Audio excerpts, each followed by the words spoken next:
Good morning. This is Greg Study on Soccer. I am here with Emmanuel Viel. This is Manny Viel. Thank you so much for joining me today, Manny.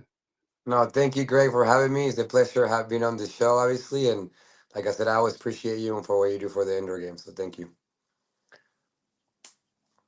Right on. Thank you too. I appreciate that. Before we get started, Manny, I'm gonna throw a little bit of a sponsorship up here. So this will just take a second. You're okay.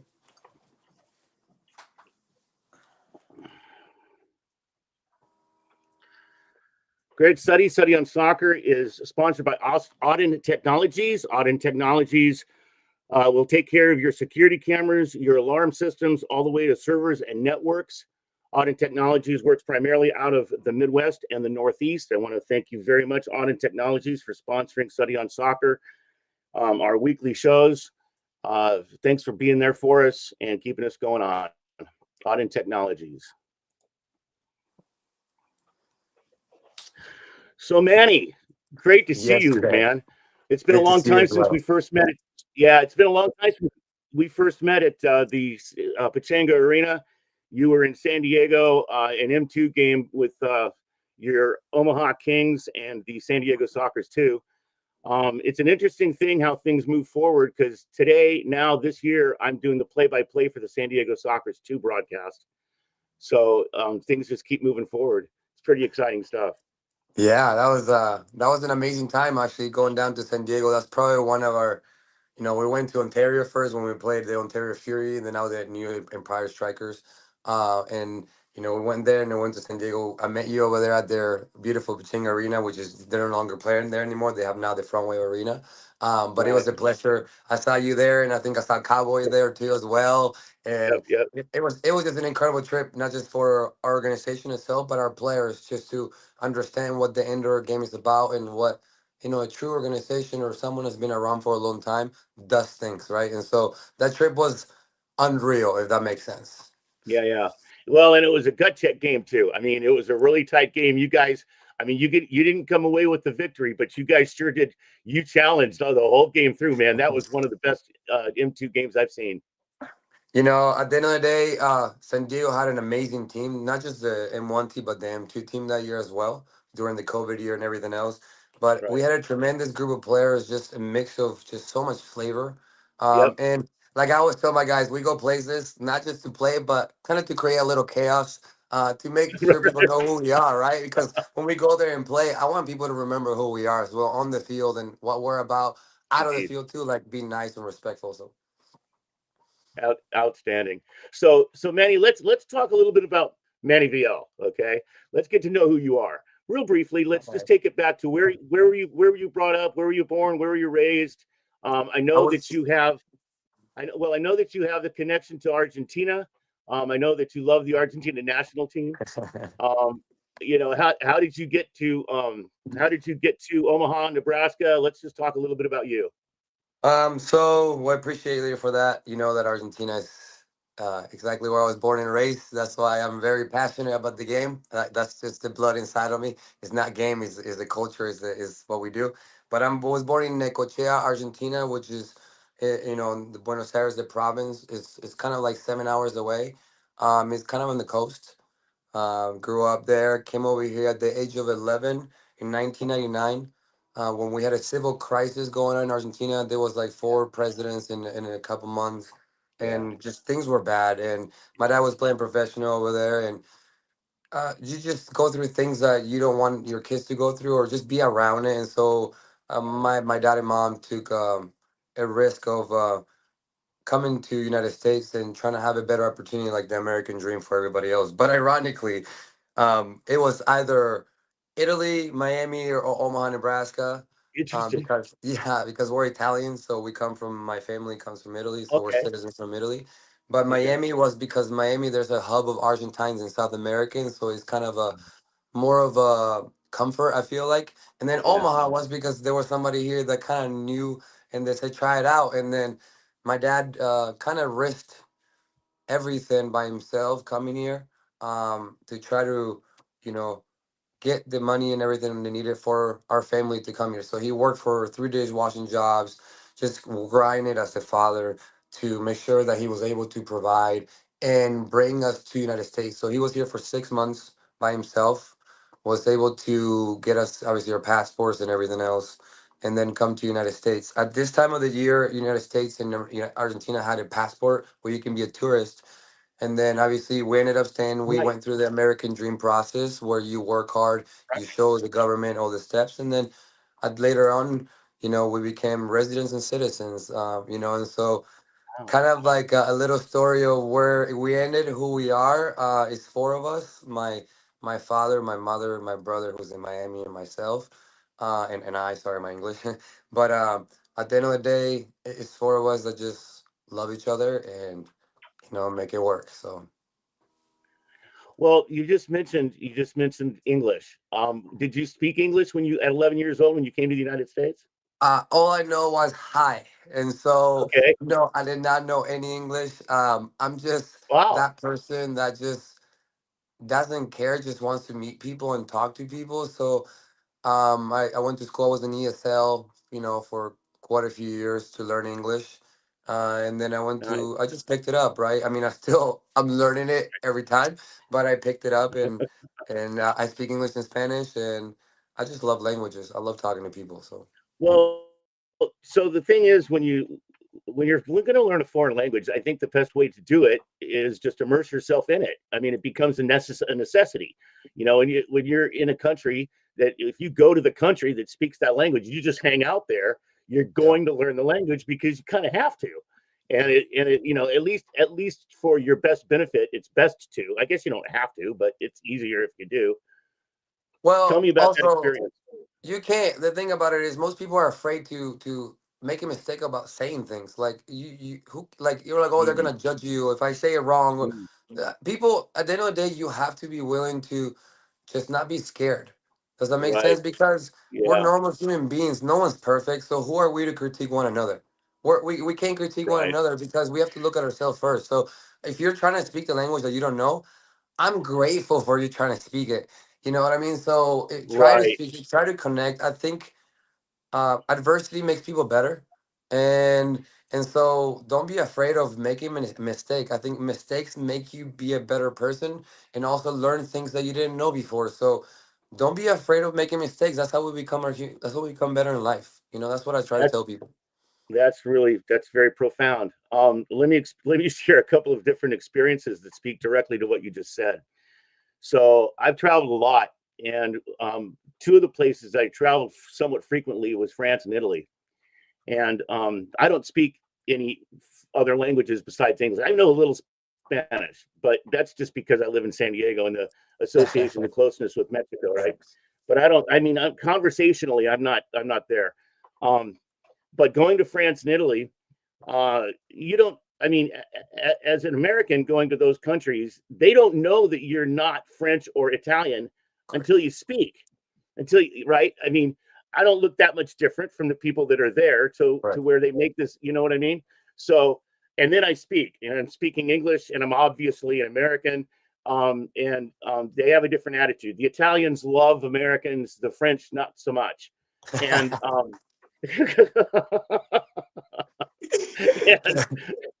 and and I mean, it's really, and you learn that right away. I mean, if you don't already know that, you learn that right away. As soon as you start interacting with the population. Now that's not entirely fair for me to say that, because the French people don't necessarily dislike Americans. It's the people in Paris that don't like Americans Yeah, for whatever certain reason. sections.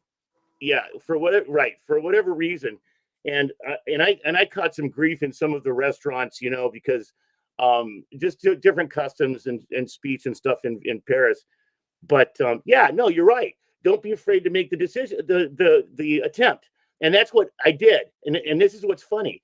In Italy, when I attempted to speak Italian, of course I don't know the language, and so they know that right away, and they were very helpful. They appreciated the Yeah. attempt. In France, attempting to speak French, and they just laugh at you. I mean, no love at all, man. I mean, it's like no love at all, and make you feel just so embarrassed. It was yeah, just an interesting cross culture experience. No, Very, I very truly cool. believe that. I mean, I experienced that too, but that's what makes adversity so awesome, right? Like, you Yeah, just get yeah, to know groups, you get to know how they are, how to behave, or how to act, or how to be around them. So it's kind of yeah. cool. I like that part of it too. It is cool. Before we get into the conversation that you're here for, let me just sort of give you the opportunity to talk a little bit about the Argentine national team. You guys have been doing well. Yeah, let me tell you, they made me very happy the last few years. It was the grind since 2014. I went to Brazil for the World Cup and watched them, make it to the finals and lose in the finals in overtime, which it was a hard, it broke my heart. And then Copa America of 2015, 2016, very depressing times. And then, Messi was going through a lot. And then at the end of the day, regroup. A lot of the generation that were younger kind of stepped up, and saw what happened and, needed to step up for Messi and be a team, not so much of individuals, but let's be there for one another, fight for each other, fight for their jersey, fight for your colors, fight for your country. You know what I mean? And Right. and it was amazing to see the World Cup, to be around my father, my family, to experience. I was born in Wow. '88, so I never experienced Argentina to win a World Cup. And so to me, it was it was an unbelievable moment, um, being with my father, I'll bet. so, and my mom and I'll my bet. wife too, but and then seeing Messi also hold the trophy and doing what he does best, right? And so Yeah. he's a great leader, great Yeah. person to inspire Right. me to be who I am as well. So Argentina to me, it's the drive that I have, is the passion that gives me, the fuel to succeed in what I do. Is the culture that I have inside of me that just makes me love the game. And even though I'm tired today, my voice is gone, and I coached 2 games, and we were cleaning the turf, and we rolled the turf and did all the things. I love the game, and I'm here, and I'm still happy about it. So that's who I am. That's what Argentina means. That's what it means to a lot of us. And yeah, you just kind of got me a little passion behind me on that one. So, so I appreciate you No, guys I for know. that. I got it. That's why I asked. That's why I asked. I know it. I feel it. You mentioned Messi. I mean, talking about Messi, him here in the United States now playing for Inter Miami. Mm. How you feeling about that, man? I think for him it was a good move. I think he already done a lot of things that he already did, and I think it was time for him to focus more on him, right? To focus more on his family, to focus more on just being healthy wise, and just make sure he's the best he can be, and also maybe allows him to make it to the next World Cup. If he's healthy, maybe he can go to Europe like David Beckham did if he needs to get better, right? So there's different scenarios that he can do, and at the end of the day, it's help the MLS. I mean, there's obviously love him, and then there's people that don't love him, just like anything else, just because it's Messi or not Messi. But it helps to grow the sport, That's and I right. think him being here, Suarez and other players that now came over, he has definitely exploded the game in outdoor, which now it helps the indoor game. I see it as outdoor, helps indoor, and indoors helps outdoor. They're unique sports. Indoor is a unique sport for itself, and so is outdoor soccer. And I think it all goes together to me. So I think it's a great move for the MLS and Messi. Right. Did you watch the game a couple of nights ago from Las Vegas? I did not. I was I was putting up the Inter field Miami probably at played. that point. I was probably putting up Yeah, the field at that time.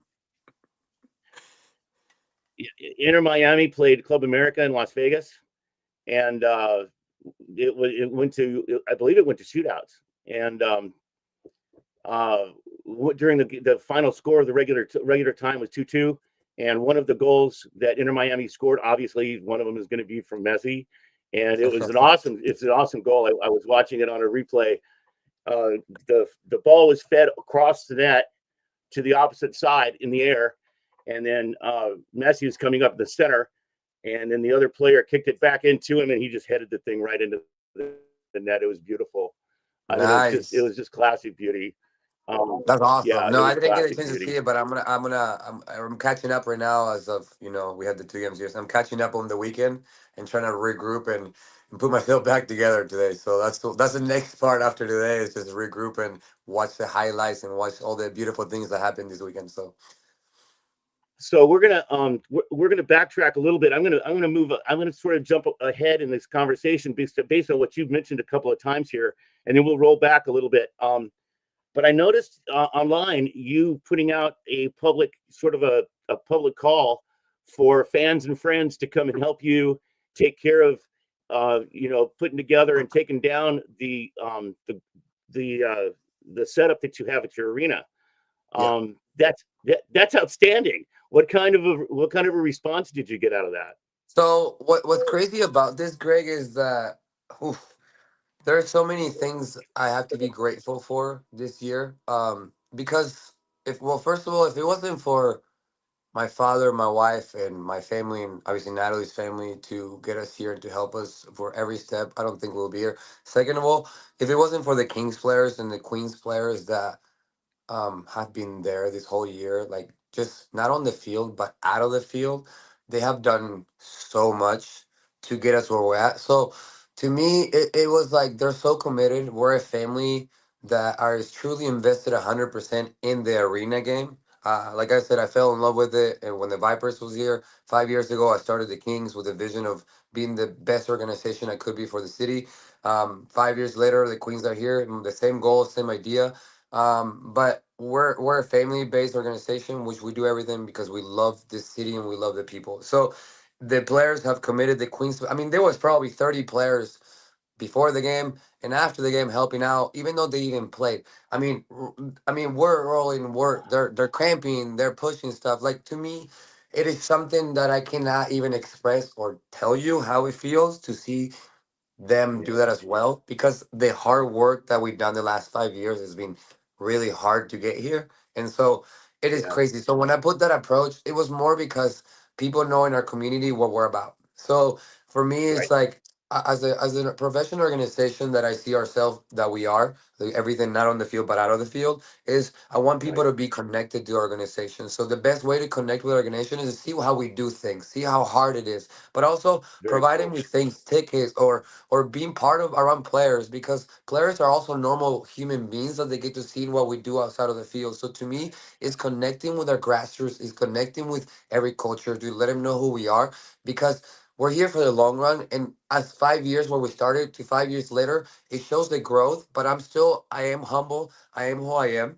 And again, without the support of, first of all, my father, my wife, my mother, her family, and then the Kings players and the Queens, nothing would be here right now. Okay, so that I'm super grateful for. The other fans are just fanatics. They're amazing, and it's crazy what's happening right now. It's crazy.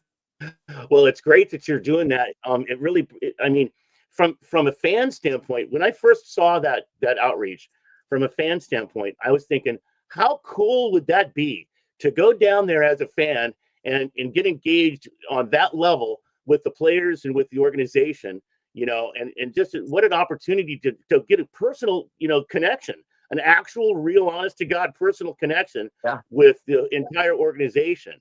I just thought that was really outstanding that you do that. Yeah, I mean, like I said, at the end of the day, this city means everything. The players, it might not seem like it at times because you have certain roles, right? I'm a coach, I'm also an owner, so people don't see sometimes the true meaning of what I do things, which is okay. That's just my role in life.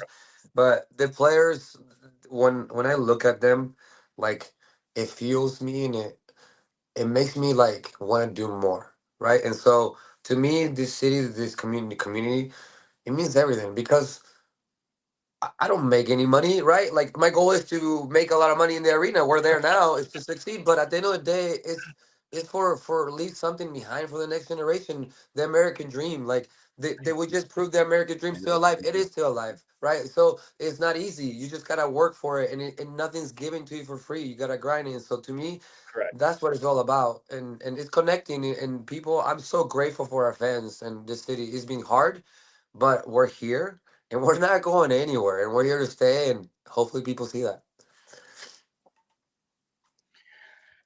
Manny, I want to talk a little bit about your teams. Let's talk first about the Kings. The Kings have been around, as you said, as you've mentioned, about 5 years. Is that correct? This Yeah. is fifth season. This is So, October 17th was year 5. Yes. okay. And you started when the Kings first started, you were in MASL 2. You have since moved over to MLIS. Is that correct? Is that a correct No. observation? So actually, in 2019, we started in the PSL. Okay. Oh, 2000. that's right. That's right. Okay. Yeah. and then M3 reached out to us. Then we joined M3 in 2020. In 2020, in the middle of M3, we also joined M2, Okay. and then we were so we were in two for 2 years, and then obviously MLIS now. So we have actually have played. If you think about it, have played in every league and have played exhibitions against MSL teams as well. So we have actually essentially have played in every men's indoor league so far in the last 5 years. That's that's pretty cool. And you accomplished that in 5 short years. Yeah, 5 short years. You caught the sarcasm there. Yeah, I Uh, did. so That's so funny. talking about how you guys are doing now. For one thing, your team has been a force on the field since you arrived, and that's. I mean, I want to say that to your credit. You brought in players that put together. They gelled well together. They had individual skills well together, and as we mentioned at the beginning of the conversation today, when I first met you in an M2 game in San Diego, as I mentioned earlier, it was a gut check game, and you guys have been competitive as well in the MLIS. This season is pretty much it's still a new season. The Yep. MLIS, there's nobody on in the league that's played more than four games yet. I meant to ask you because I'm not on top of this. How many games are in the season for MLIS? 12. So 6 home games, 6 away games. Okay, all right. So yeah, so I mean, even the two teams, yourself and Toronto, that have played 4 games already, you're only a third of the way through the season, Correct. right? And as of now, at this early stage, Cleveland, Toronto, and PAO Chicago seem to be the two teams, or the 3 teams. I guess I need to also put in the Chicago Mustangs, maybe because they've only lost 1 game as well, as the teams at the top of the ladder. But Omaha and Amarillo, who you have had 2 gut check battles with the last couple of Yep. recently, um, but you guys are sitting at 500 at a 500 win loss record. How do you assess? So before I ask this question, let me just make another observation. I've noticed that Lansing and Fort Wayne seem to have having a pretty rough season. They're getting pretty hugely dominated on the field, and the scores are showing that. In your case, your team is playing right up there every game. I mean, you haven't been beaten up, and you haven't beaten up anybody, but every game seems to be pretty close. But how do you assess the ladder and the level of competition you're playing with in the MLIS? It's pretty exciting. I mean, there's a lot of good teams actually. There's Amarillo Bombers, like you mentioned. Amarillo Bombers is the origin M2, but now they're in the MLIS. They have a good group. JB Parker's a good owner, and he has a really good team. The Amarillo Bombers is gonna be really good. Chicago Mustangs a little bit younger, but they're a really good team. They've been around for a long time. They know how to play indoor. They're gonna be really good and fast, and they know how to move the ball really quick, right, in transition. Obviously, Cleveland Crunch are the Cleveland Crunch. They always have a huge fan base. They have great players. They're always going to be strong. Yeah, And then Colorado Bucks have a second year. They're actually gotten a lot better this year. They got a lot of more talent, and so they're going to be pretty fairly good. They're going to be really competitive. Um, for the other teams, Canada looks really tough. They look like they're physical. They look tall. They look like they know how to play indoor. I watched right. them. The other teams are really good as well, but they're fairly new. So coming from outdoor to Right. indoor is a different transition. Obviously, some teams will pick up if they have some Of course. experience. Some won't, and then obviously some teams stick, some don't, or some figure it out and some don't. And for me, is we focus on or make sure we provide the best event we can for our fans, and make sure that whoever comes to our arena, first of all, they get treated the right way, right? Like customer service is huge to me. And second of all, that we provide the best game environment for them. And then at the end of the day, I can't control the scores. I would love to, but you can't. But at the end of the day, the league is strong. There's teams that need to get better, like any other league, right? Any other league has the same issue. Right. Sure. But That's right. like I said, it's still fairly new. There's fairly new teams, and we're figuring it out. Like every league has their own issues. I'm not saying we're perfect or any league is perfect, but we're trying to figure things out. At the end of the day, it's a fairly competitive. Every game has been really tough for us. So I'm excited for our games. Obviously, some games will be different, but most of our games are really, really competitive. So that makes me excited because I know our fans like that as well. Yeah, they are really, really competitive. Just to rehash your last two games against Amarillo Bombers, you've played them twice recently. One of the games went to a shootout. The other one went to overtime. You won the shootout and you lost the overtime. And my understanding is that those victories were on opposing home fields. So you beat him at his house, and then he came and beat you at yours.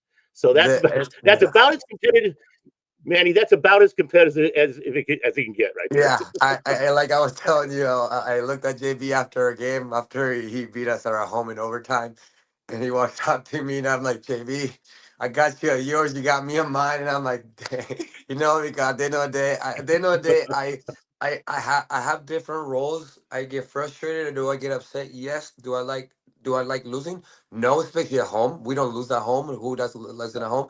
But at the end of the day, you still have respect for each other, and that's my role in life, is to become better, to show other ones how do I also behave. I'm 36 years old, and when I started I was a different person. When I am today, I'm trying to be a better person, and what I am next week, and I want to be a better person, and that's what I'm trying to be show is that as a 36-year-old I can be a better husband as well. I can be a better leader, and thanks to God and to guiding me through this place where I am today, I'm gonna be a better Amen. each day, and people can see me and they can be inspired to do better. So that's really my goal. And realistically, 2 weeks ago, I was in a different place. I was really, my vision was kind of clouded. And I connected with God and I asked for this guidance again. And He put me back in track to where I needed to be positive mindset and give me the energy I needed. I was fairly drained, really drained from everything. And lately, I've had the energy, the right energy, the positive energy that I haven't had in a couple of years. And so, thanks to God, I'm really moving forward with things the right way. So, Well, that's an outstanding testimony. I love to hear that. So now your wife is directly related to operations for the team, isn't she? she is the person that keeps me together, if that makes sense. So yes, she does so much behind the scenes. People don't really see that. I mean, sometimes we're up to 3, 4 in the morning. When we have practice at 5:30 a.m. When I get up at 4, she might be going to bed. Everything we do, everything comes from the heart. We mean every detail, every graphic, every article, every little thing. We do it because we want to be the closest perfect you can be. You can't, but we want our players to feel like we care Right. about every detail, right? And so whichever league we're at, whoever we do, we our brand, everything means the right, and then you connect that with everything else. So my wife is really what drives this brand. She is the brand, right? Like she created this brand. She's the one that does all these beautiful things. And if it really wasn't for her, um, I wouldn't have any of this, because all these beautiful kits, all these beautiful graphics that you see that are so beyond. Like she sits down and like Yeah, yeah. does it by herself. She literally sits down and she's like my Messi of the internet, right? And so I mean it. Like I'm sitting there and she's doing her graphics by herself with players, and I'm like, how? Like it's so awesome as a player to just like if I were a player, like it is such a great feeling to have a graphic like that, just be so clean, or a game match or whatever, or sponsors, right? Like people don't really spend their Right. time to give back, and at the end of the day, you have to give back to get back, and so that's our focus. Wow, that's great. Let's talk a little bit about your responsibilities. I mean, as the owner of the team, you're also the head coach of the team, Yeah. and you're also obviously putting together the organization of cleaning up and putting down the field and the whole game day or production. So you mentioned that you've been really drained. Let's talk about what's going on, man. I mean, what does Manny VL do on a daily basis? Oh, what do I do? I mean, we plan everything, right? Like we do it all from the merchandise to setting up the trip, setting up the hotels, the food, the tickets, the the sponsorship banners, the suites, the logos, the graphics. We worked really hard, and really at the end of the day, it's more like the arena part, right? Like it's our first year doing a full year in an arena where it's a whole different concept, right? Like and this is where I think me being a young owner coming into 5 years later, working my ladder up and to show people that where I belong is it's a hard grind. It is draining and it is hard, right? It's not for everybody. We love it. We love every minute of it. Do we get stressed out a lot? But at the end of the day, we roll it. My dad is like cutting turf. He cutting turf. We're putting the turf. We seam the turf perfectly. There's to the side to the tie. When we bought the dashboards, right? We cut the dashboards right to the glass right to this. So there's no cut. We bought the glass above the goals. Like it's to the T. We're going there. I'm vacuuming yesterday. Before the game, I went there at 9 in the morning. Why? I didn't have to do it. But as a player, when I'm there, I know what it's like to be a player and what you need. And so I want him to feel like, for example, the MLSL has this amazing leagues and beautiful arenas. Well, I want him to feel like they're part of something like that because we are a professional organization that has every tool to be part of something like that. So when they come in, I want anybody who steps in a Baxter arena because to me, they've been fantastic to us. I want them to experience how great they are and how great my wife, how great my father, and how great all our players are. And that's really my stress and how a perfectionist I am. Even though I critique myself, and that's why also I'm drained. Is I probably critique myself a lot, and I maybe put myself down a lot as myself as an owner too. But yeah, that's what I want people to experience. That's who we are, and so that's why we're drained. Is because we do everything so well and so organized, and well, as much as we can be.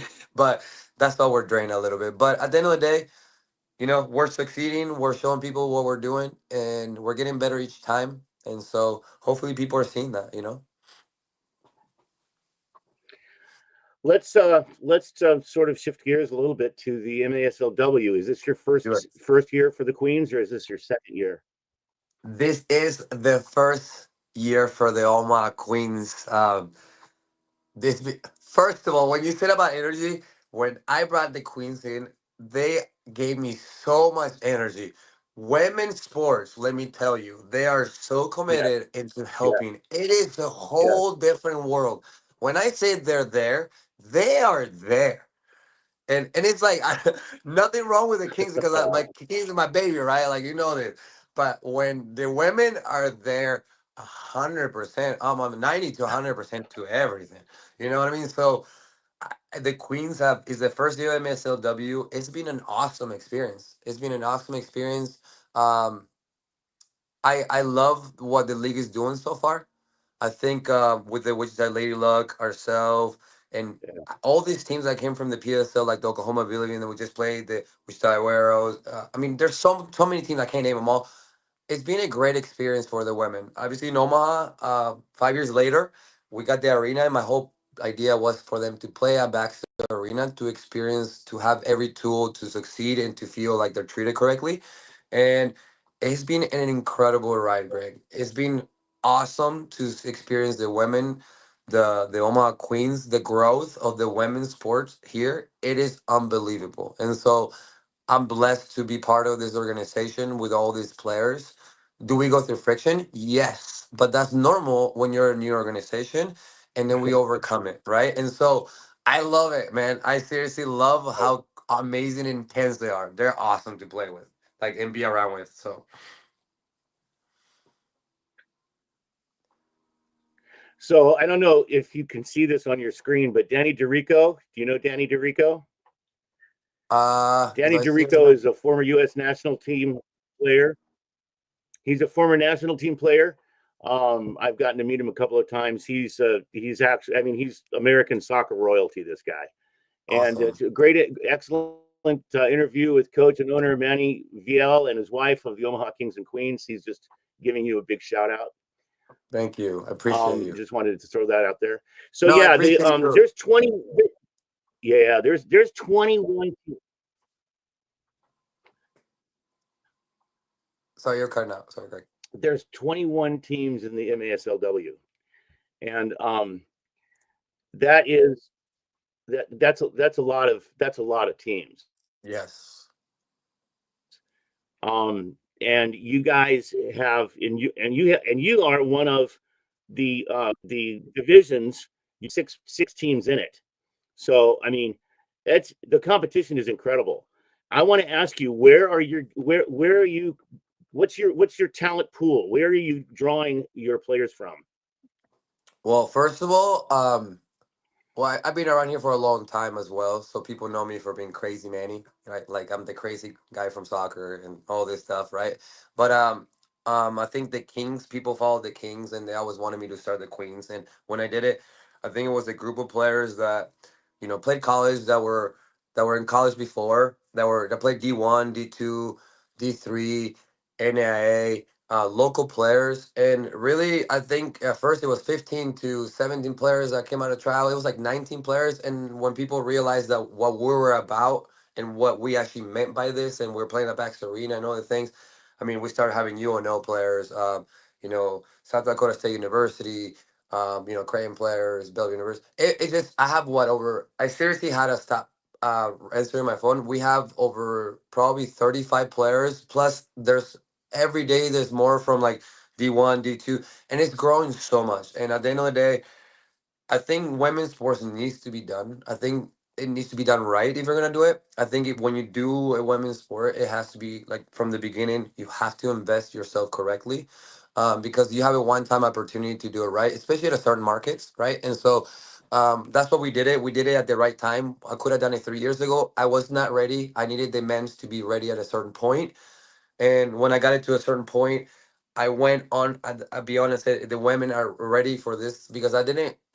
When you first play on the men's and there's different leagues, you experience different things, right? And so the last thing I wanted to the women is experience all the things that happen, which is great, but the women's deserve, I think, a different opportunity and be taken differently as well and take care of them. So that's why I did it this way, and it's working so far. And I think people should invest in women's sports, and do it right because I think it will help the arena game.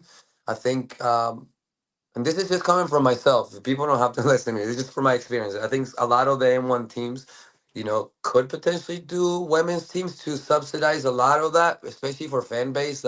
Some teams maybe are struggling with the fan base where they can provide another opportunity to have back-to-back games and buy one ticket for both and provide that opportunity is working for us right now. Doesn't mean that it will work for every market. I'm not saying do it in every market because it's not for every market. Maybe certain Right. markets need it, maybe some don't. But I think the women's sport needs to be done, and the MSLW is doing a really good job by that. Chris Economides, he reached out to me. He provided the schedule in one day when I was trying to figure out what to do with the Queens. Provided that, and since then everything, do we have friction? Is there things that that's normal, but that's a personal thing. That's nothing against the league or nothing. I think everything is being fantastic. I think, as we grow, it's gonna keep growing, and I think other teams should take a look at it. Yeah, in fact, my sponsor, Auden Technologies, that is Josh Auden, who's the president of MW, who Awesome. has sponsored Study on Soccer. So yeah, so I reach out. I'm super appreciative of him and his interest in keeping this show going, and also what he's doing with M3 and MW. Uh, the So the MW team season, is that also a 12-game season? Uh, it's 5-5, so it's a 10-game season. So it's a 10-game season. So let me ask you, you've got the Kings in the 12-game season, you've got the Queens in a 10-game season. Are you satisfied with that schedule, or would you like to see more games? As the person that puts on the turf and puts up the turf, it's nice to have 6 games right now, but realistically, I want to have more games, right? Like, for example, I'm so So, but I Oh, am doing a sixth home game with the women's as well. So, I'm doing an exhibition game against Fort Wayne on April 6th with the women's. But on the men's, I would like to see more games. okay. I think for a business model, it'd be nice to have not quite a few games, but more games.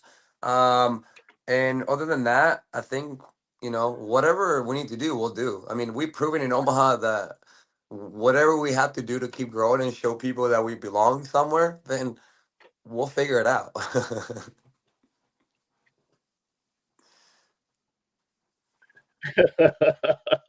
What?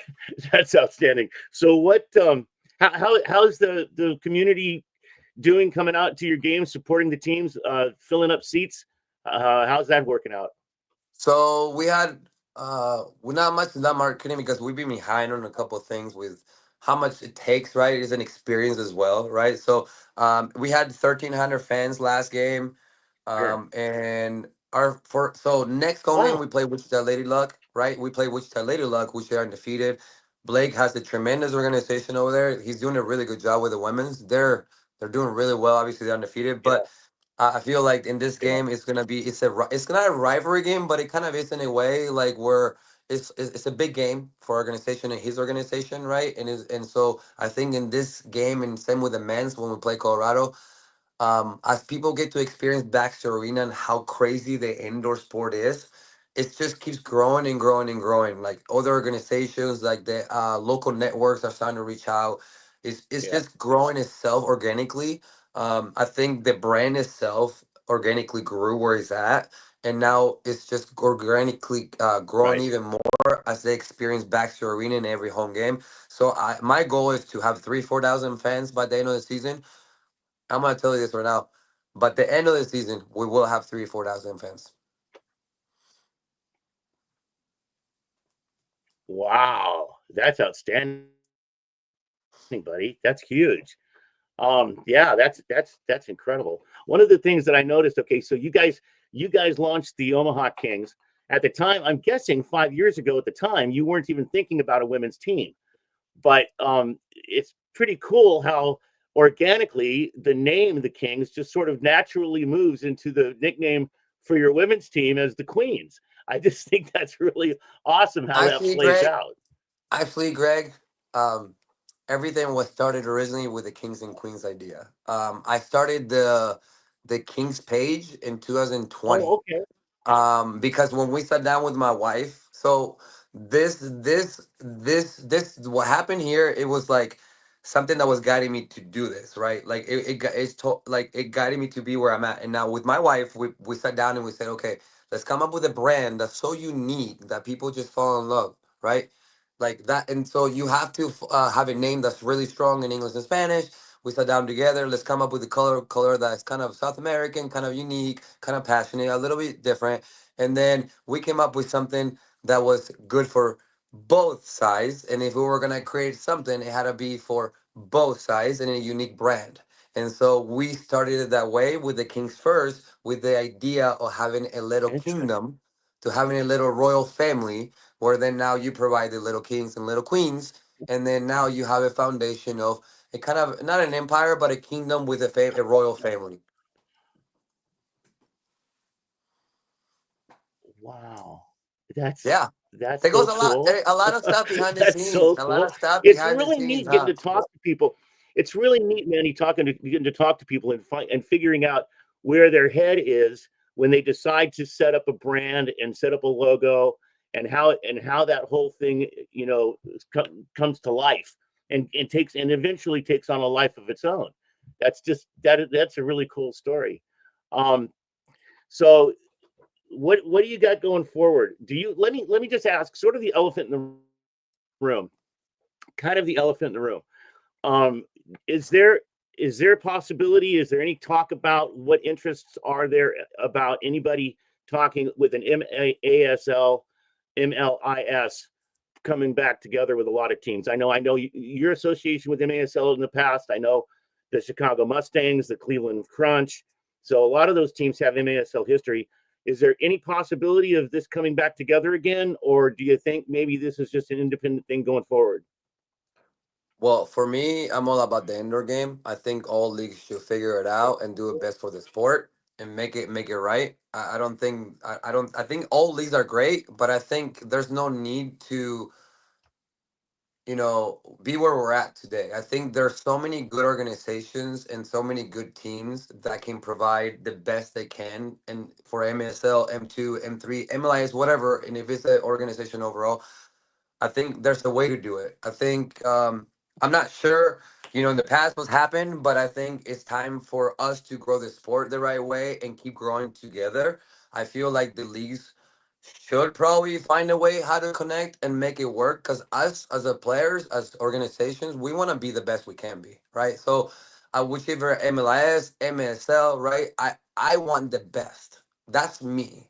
And so that's not everybody. There's other levels to the game, but I think for the love of the game, for the love of the sport, we have to find a way how to merge leagues or find a way, because it's only gonna break it apart, right? I mean, it's only gonna break things apart. It's not big enough to do what we're doing, and I think as a human being that loves the sport, I want things to grow, and that's why I'm invested 100%. My family's invested 100%. We have investors behind me for whatever we need to do, but I think leagues, there's organizations in the MLIS that can provide things for the MSL, MSL to MLIS. There's different scenarios that could work.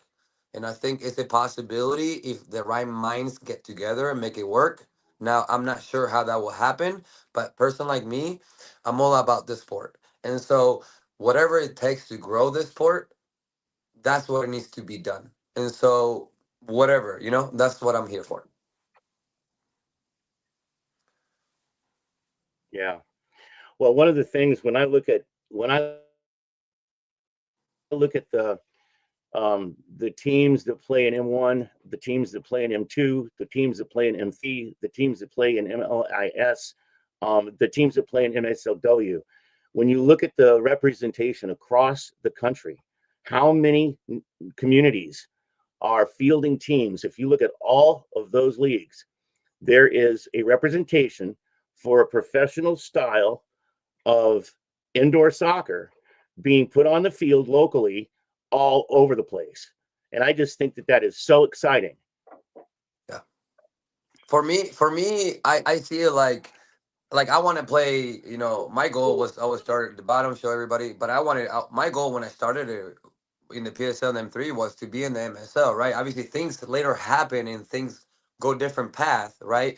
But at the end of the day, like I want to play the Kansas City Sure. Comets. I want to play the St. Louis Ambush. I want to play the Chicago Mustangs. I want to play the Milwaukee Wave. I want to play the Cleveland Crunch. I want to play San Diego Sockers where you're there, right? Like I want to. That's Right, like I want to play the right, Wichita right, Wings, right? Like and so there's the Demon Hawks, right? Like right, right, there's different scenarios of making it right. work if we put the right minds together, right? And if it's about money or if it's about arenas, that's fine. Let's make it work. Let's grow the sport, Mm-hmm. and I think we're there. But let's put the right minds together. Right, right. Um, Manny, listen, one of the things that has really impressed me today is the depth and degree and level of your love and your passion for this sport and for your family, for your kingdom. I think that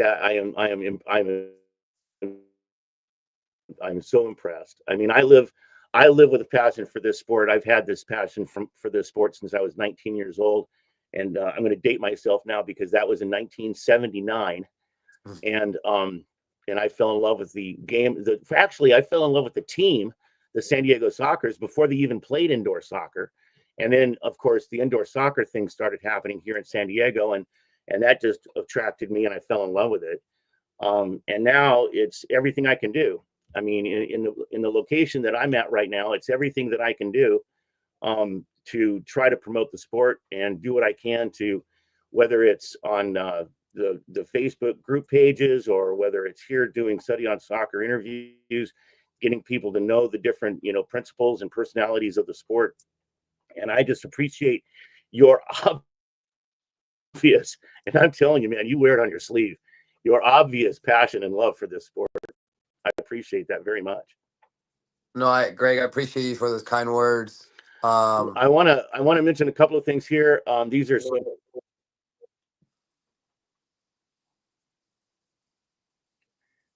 yeah. I just wanted to bring up before we sign off. I just wanted to bring up a couple of mentions here. I am curious why more clubs don't try to move up levels. Have any recently? Is it just money and small arena limits? I mean, what makes so basically what Glenn is asking, and this is probably asked by one person or another on every interview when I'm talking to, because I've been talking to people that are owners of teams that don't play in M1 mostly. That's who I'm talking to, whether it's M3 or MW or MLIS or M2. And so consequently, a lot of the people that watch the show are curious to know what it takes. What's the difference between playing at the level you're playing now and moving up to the M1 or moving over to M2? What's involved? Is it a financial thing? Is it an arena issue?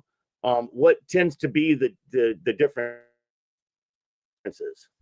Well, first of all, you have to have the right brand to do things, to even get money or sponsors or financial investors to do things right. I think it is money. Money does help you, but also make sure you have the right connections. Make sure that you show your community that you belong there. Because for us, like this year, we had 17 whole days at Baxter Arena, right? And so not every arena get those days, but because we've shown our growth and because we got where we're at, they're working with us now.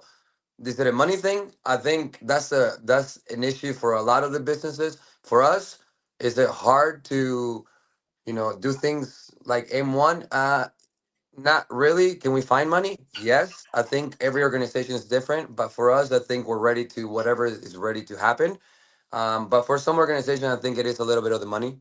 And just make sure they're organized as a brand, because I think sometimes they do things and they don't realize the cost or how much things go in behind the scenes or how much work and sacrifice. And I think that's what drains people. And if you don't love what you do, you're definitely going to be drained. And so, yes, money, but also doing things right for the sport and for your community. Those things people start seeing, then people start taking care of you or helping you behind the scenes. For us, I think it was just showing people who we are, getting to Baxter Arena and showing that we're here. And now, whatever step we have to go through is we'll find it. If it's money, they won't find the money. We're ready. Every market is different. And I think it's just mainly doing the right brand from the beginning, doing what's right, and doing it for the love, for the passion of your community, not for your for making money. The money will come. You got to do things right from the beginning. You got to do it for the sport, because I've seen people with money and they have folded. They have not been here, and I've seen people without money that they've been here and they folded. So that's kind of a scenario that we have to consider. Okay, are we doing this just for a hobby, just Right. to do it that I did it for a year, or am I doing it for to be here for 20 years? Well, the Omaha Kings and the Omaha Kings are doing it here for being next for the 100 years, right? That's my goal. Right. Right. So I don't think a lot of people. So a lot of people that tend to watch primarily the MASL1, I think a lot of they're aware of M2, they're aware of MLIS, they're aware of M3, they're aware of MW, but I think a lot of those fans don't necessarily tune in, follow the ladder, follow the progress of the season with some of the other leagues. But what they and in not doing so, what I think a lot of those people miss is that there is movement. Amarillo Bombers were M2. You previously played in M2. You previously played PASL. There is movement around from one league to the next for different reasons, and different ownership makes their obviously for their own best interest. I mean, that's the whole key. Each owner is operating in the own best interest of their team, and wanting to place them in the place that does the best for you, as the owner of a team within this family. It's a small community. I think I make this comment on every interview I do. It's a small community. All of you guys know each other. Whether you all love each other or not is maybe a different concept of conversation, but you all know each other, and you've all interacted with each other at one time or another, at one level or another. So it's not like you go into a meeting and it's a bunch of strangers. I mean, you guys go into a meeting, and each one of you knows the other individual, whether it's on any level. I just want to give you a. I mean, I'm not wearing a hat, but if I had, here we go, here we go. Here's one of my hats. Here we go. Old school San Diego Soccer's painter's hat. All right. I want to take my hat off to you, okay? Because I really do respect you, and I really do love what you're doing with the Kings and the Queens, and I really do expect that you're going to be around for the for foreseeable future. I want to thank you so much, Manny, for joining me today, giving me your time, and showing and being as passionate and showing it off with the honesty and heart that you do, my friend. Well, Greg, I appreciate you for those kind words. Again, I do this for the love of the sport. I do it for the next generation. I do it to show people the American dream's still alive. I want to appreciate you for having me on the Studio on Soccer. I appreciate you, Greg, for doing what you do. I know sometimes people don't get to see our true intentions behind the scenes, and we get criticized a lot. But I truly mean it. How thank you so much for everything you do for the sport. I look up to a lot of you guys. I mean, I didn't start this. I didn't envision this by myself. I looked up to a lot of people. I learned from a lot of people as well. I'm just becoming the best version of myself. And I appreciate, again, I want to say this to my family, to my father, to my mother, to my wife. Thank you to the Omaha Kings organization, all our players and staff, to all Omaha Queens players. Thank you from the bottom of my heart for giving everything you have for us. And to our fans, thank you. And hopefully people are here, people are loving the indoor game, and we're here to stay. We're here to grow. We're ready for whatever. And Greg, you can call me for whatever. And I just love the game. So I appreciate you for having me here so people get to know me a little better. And let's go Kings and Queens. And hey, make sure you follow us on every social media page, okay? So I appreciate you, Greg, for everything. You're awesome. And I'm here for whatever you need. Yeah. All right, Manny. Thank you very much. You have a great Martin Luther King Day. And if you need it, get a little bit of rest. If you All don't, right, get man. out there and punch it, man. Thanks. I really Thank you, appreciate you, brother. buddy. Have a good day. You too. Check it out.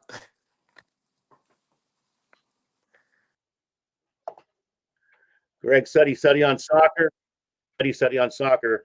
Manny Viel, Omaha Kings, Omaha MLIS, and MASLW. Thank you guys very much for watching. And as I mentioned to